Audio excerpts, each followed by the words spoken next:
What's going on, Graveyard Shift family? It is your fearless shift leader clocked in for another true crime story. Y'all, these stories are getting wilder and wilder. Who would have thought that the new kids on the block would be involved in this case? Nah, not really, but kinda. Man, I'm convinced. After telling all these stories of kidnappings and murders and all sorts of crime, I'm getting a tracker put on my daughter. How do I do that? Can I stick some in a neck behind y'all, like them old movies, those old tech movies when they put a tracker inside the back of their ear or something? Listen, I got to keep all eyes on my baby because people in this world are crazy, beyond crazy. Come on now. This story made me mad, y'all. This story pissed me off. I ain't gonna lie to you. I felt so bad for the family. This story is about a young girl. She was 16 years old by the name of Kari Lynn Nixon. You see, Kari lived with her family in Au Sable Forks, New York. You see, Au Sable Forks, New York is located in the shadows of New York's Adirondack Mountains. It's a friendly and family-oriented community, and violent crimes are like extremely rare in that area. It's one of those towns that like anything out of the ordinary would for sure catch the attention of anyone in that area. So if a car drove by that they ain't never seen before, if a person's walking down they ain't never noticed before, it's just gonna draw a red flag. Because why are you in Au Sable Forks, New York? I ain't never even heard of it before. But that's neither here nor there. But you see, in 1987, Au Sable Forks was stunned when Kari mysteriously disappeared. You see, she was an above average student and the pitcher on her high school softball team. She was an avid singer and an aspiring writer. You see, Kari was hardly the type of girl who would just willingly invite trouble into her space. She was cool. She was down to earth.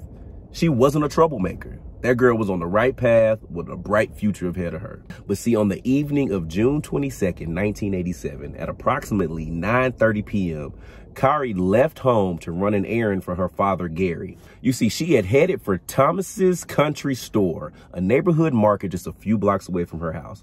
Everybody got a corner store in their neighborhood, y'all. I go to my corner store at least 3 or 4 times a week. So I'm sure, yeah, it was late. It was 9:30 p.m.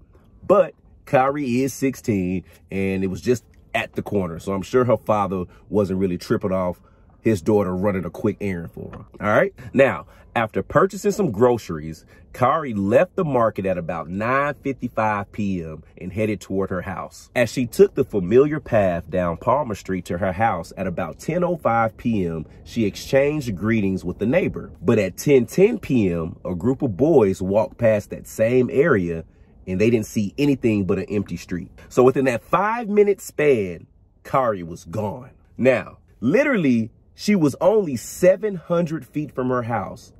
But in that 5-minute span, Kari disappeared. Wild. Now, Kari's mother, Kathy, said that she was just innocently walking down the street in the neighborhood that she was born and brought up in, and something must have happened to her. When she was not in her bed at 6 a.m. the next morning, Kathy's immediate reaction was terror. She was horrified. She wakes up in her home to find out that her 16-year-old daughter is not in the house. The last they saw of her was leaving to go to the store at 9:30 the previous night. Now it's 6 o'clock the next morning and they don't know where their daughter is. You see, Kathy says ever since that night, her life has been a total nightmare. But Kathy did what she was supposed to do. She reported her daughter missing to the authorities. And after her daughter was reported missing to the authorities began a large air and ground search of the approximately 50-mile area around Au Sable Forks, New York. Many volunteers from the local fire departments and the Air Force Base came to help them search for Kari. You see, authorities conducted several searches and followed up on hundreds of leads. Despite all of that, no trace of Kari was ever found. Captain Lou of the New York State Police said it seems as though Kari literally just walked off the face of the earth. Now, that's got to be the greatest fear for a parent, to lose your child and have no idea where on earth she or he could be. No trace, no sign, no message, no smoke signal, no clue, Nothing. Literally, they are here one day and not here the next. That is something I would wish on no parent. According to investigator Richard Sipik of the New York State Police, Kari wrote several letters to a friend. And in those letters, she indicated that she would have loved to live in Hawaii or Florida or even possibly California, which I don't blame her. It seems like she was just trying to get out of cold-ass New York, which is cool. But did a 16-year-old really just uproot themselves and move across the country? I highly doubt it. You see, Kari stated at least twice in those letters that she wanted to leave Au Sable Forks when she turned 18. Now, the police wondered if she may have decided to just act on that a little bit earlier and that she maybe have ran away. But however, Captain Lou theorized that Kari was abducted. You see, he noted that she was dressed in sweats. Her father had only given her $20 for groceries. And when she went to the supermarket, she paid the man $3 for groceries and left with them. You see, Captain Lou says that if she was a runaway, she wouldn't have done any of those things. She wouldn't have went to the store. She wouldn't have bought the groceries. She wouldn't have spent the little $3. She probably would have kept the dub and kept it moving. You see, he believes that she would have been dressed better and she would have taken the money that they found in her room when searching for clues. So they searching for clues, trying to find any information they can. They found a wad of money that she had. I mean, from working and all the money that she had saved. So if she had planned on running away from her family, why would she not have taken the money that she had saved up? That was a red flag to the police. That made the police believe even more that Kari might have been kidnapped. See, there was other evidence that Kari had not run away either. You know what I mean? See, she was close to her family and they often bowled together. Everything pointed to Kari being a happy, stable kid with a great relationship with her mother, Kathy, and her father, Gary. You see, Gary was 100% positive that his daughter did not run away. As a parent, I feel like you know your child. Like, and even if there was an inkling that your child might have ran away, now that she's gone, you would explore that. But something deep down in both Gary and Kathy, they just knew that something was wrong and that their daughter didn't willingly just leave. You see, Gary believes that somebody pulled up alongside of Kari while she was walking home that night.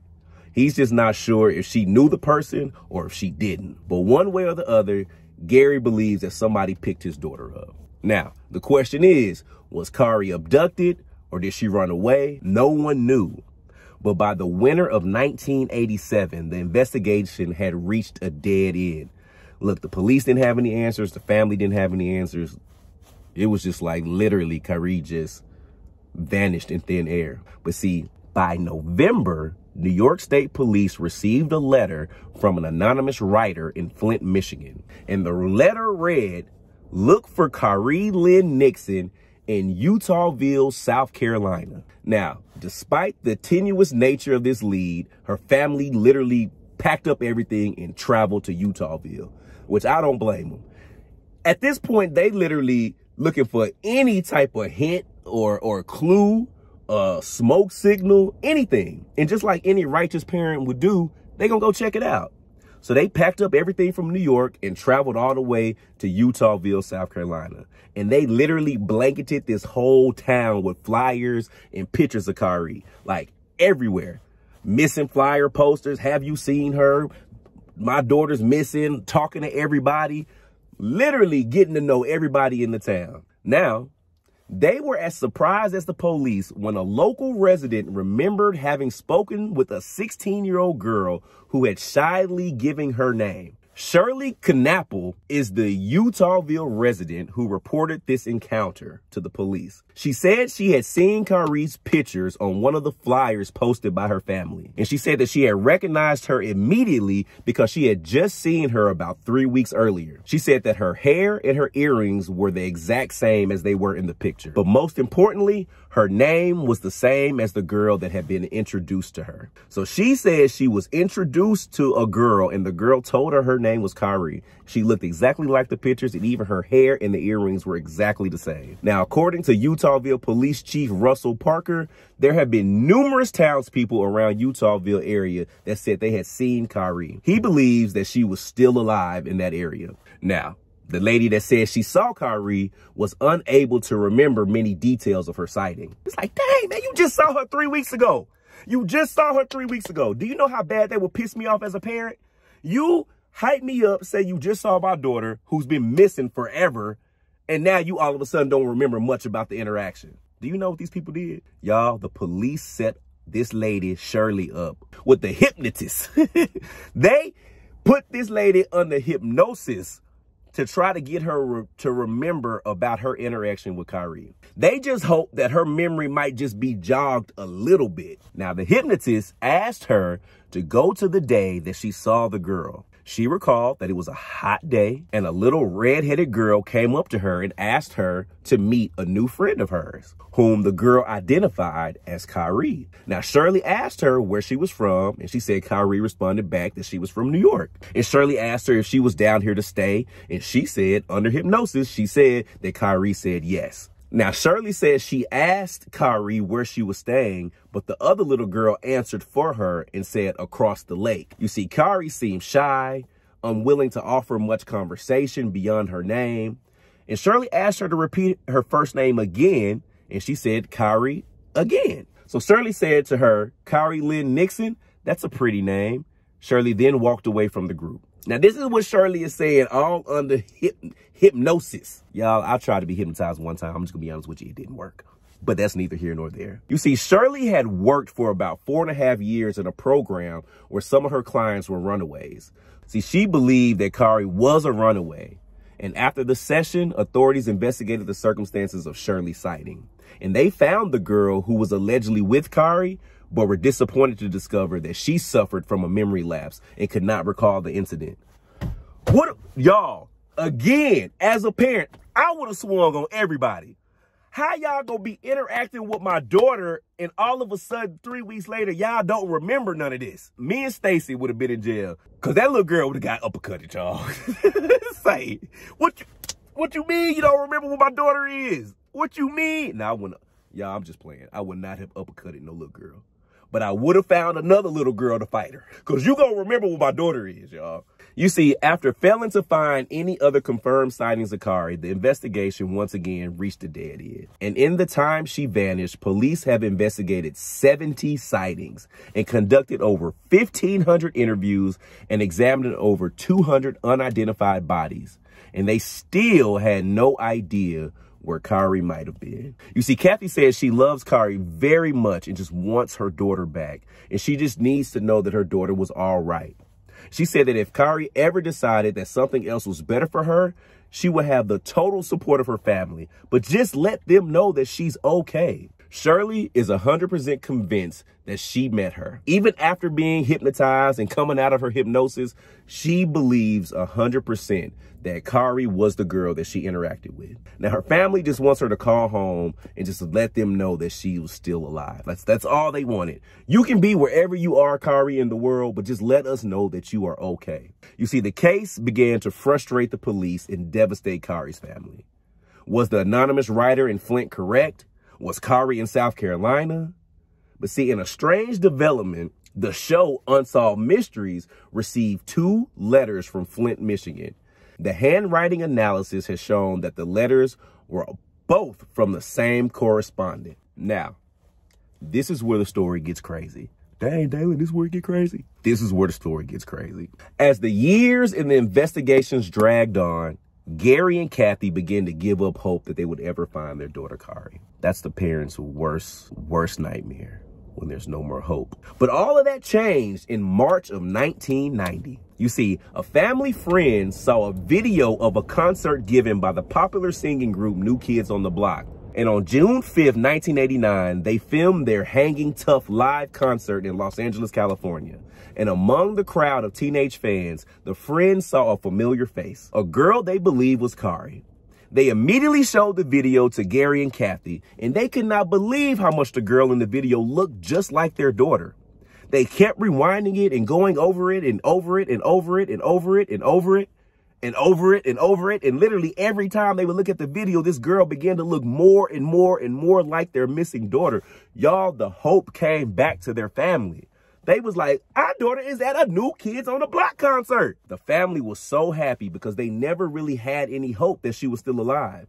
And Kathy says she was still not 100% convinced, but she believed that the girl did look a lot like Kari. Now, when investigator Sightings viewed the video, he picked the girl out immediately the first time he ran through it. They didn't even have to point the girl out. They was like, look at this video and tell me what you see. He was like, oh my gosh, is that Kari? It was obvious to him that the girl did look a lot like Kari and appeared to be her. A detailed enhanced photograph was made from the video and compared with a picture of Kari taken shortly before she disappeared. You see, investigator Sipek noted many similarities, including the hair length, the hair color, the face shape, the chin, and the mouth. Specifically, she had multiple earrings in her right ear. Kari was known to have 4 in her right ear and 2 in her left. The enhanced photo further convinced Kathy and Gary that the girl could have been Kari. Now, members of the New Kids on the Block did not recognize the girl in the crowd. But after hearing Kari's story, they wanted to make a personal appeal on the show Unsolved Mysteries. Jonathan Knight asked her to call the police and explain her situation to him. His brother Jordan asked viewers who may have seen her at a concert or out in public to contact the police and let them know immediately where she is. Kathy said they needed to find the girl in the video to make sure that she either is or that she's not Kari. And if she wasn't, they could go on to something else and try to find her. But right now, this was the only clue that they had left. Again, her parents told her that they loved her and that they needed to talk to her. This is the message that they're putting out on television. Like, Kari, I love you. I need to speak with you, please. If this is you, if you was at the New Kids on the Block concert, please just let us know. And then in November of 1990, investigators located the girl in the video, alive and living in California. However, she was not Kari. Her name was Lynette Melancon. She was interviewed on Inside Edition about the case. This case continued to frustrate police in Au Sable Forks for nearly 7 years. And then in January of 1994, they finally got a break when 29-year-old Robert Anthony Jones was identified as a suspect. He had been arrested for 4 bank robberies, which were committed in northeastern New York and Maine between 1987 and 1993. And in September of 1993, he pleaded guilty to the robberies as well as firearm charges. And in December, he was sentenced to 15 years in federal prison. Now, while being questioned about the robberies, Jones's wife, Teresa, told police that he had confessed to killing Kari. And shortly afterwards, she pleaded guilty to aiding and abetting one of the robberies. She had driven the getaway car for her husband, and shockingly, their 2 children were in it at the time. How y'all robbing banks as a family? Wild. But while awaiting sentencing, she persuaded him into confessing to the police. Now, you see, this man agreed to do so in an effort to get her a lighter sentence. And in January 1994, his attorneys contacted authorities and said that he had information on the case. And at the time of Kari's disappearance, Jones was 23 and living in Bar Harbor, Maine, with Teresa and their children. And on the week that Kari vanished, he returned to his hometown of Au Sable Forks for a week-long visit. He told police that on the night of June 22nd, 1987, he spotted Kari while she was walking, buying beer at the neighborhood market. He followed her and forced her into his vehicle at gunpoint.